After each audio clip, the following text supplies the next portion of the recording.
En début de semaine, à Pékin, la délégation américaine n'arrive pas en terrain conquis. Sa mission ? Mettre un terme à la guerre commerciale avec le géant chinois, principal concurrent des États-Unis. À la sortie de la rencontre, la satisfaction semble partagée. Pourtant, aucune annonce concrète.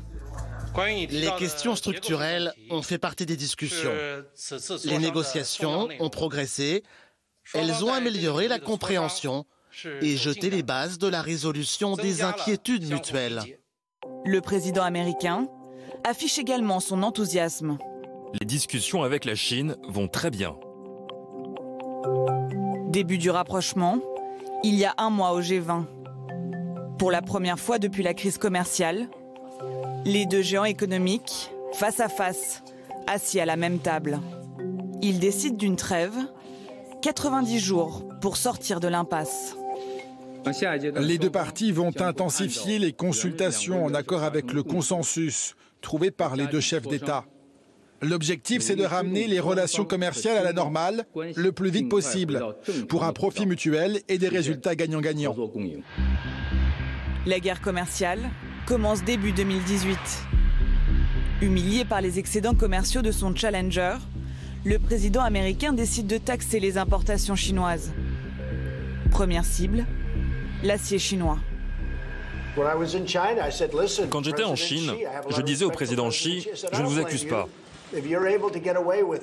Si vous pouvez vous faire 500 milliards de dollars sur notre dos, comment pourrais-je vous critiquer? Ces accords ont été acceptés par certains et ils devraient avoir honte de ce qu'ils ont laissé passer. Donc, on va régler ce problème en instaurant des taxes, très rapidement. Les Chinois répliquent.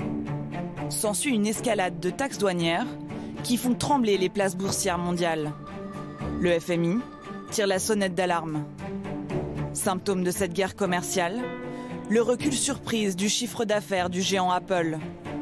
L'entreprise subit également l'essoufflement de l'économie chinoise, une croissance au plus bas depuis 10 ans. La Chine doit devenir une vraie économie de marché et un état de droit, afin que dans l'avenir, la Chine puisse être respectée à travers le monde et puisse éviter les guerres commerciales. L'Empire du Milieu est loin d'avoir dit son dernier mot. Mi-décembre, la Chine fêtait les 40 ans de sa conversion à l'économie de marché. Depuis l'ouverture, son PIB a été multiplié par 37 et elle dispute aux États-Unis leur place de première puissance économique mondiale.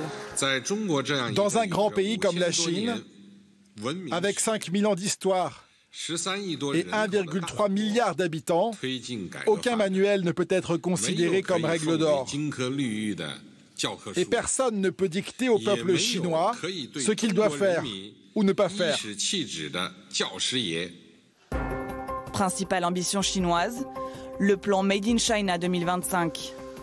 Ce projet vise à hisser la technologie chinoise au premier rang mondial. La rencontre cette semaine entre les autorités chinoises et Elon Musk pourrait raviver les tensions.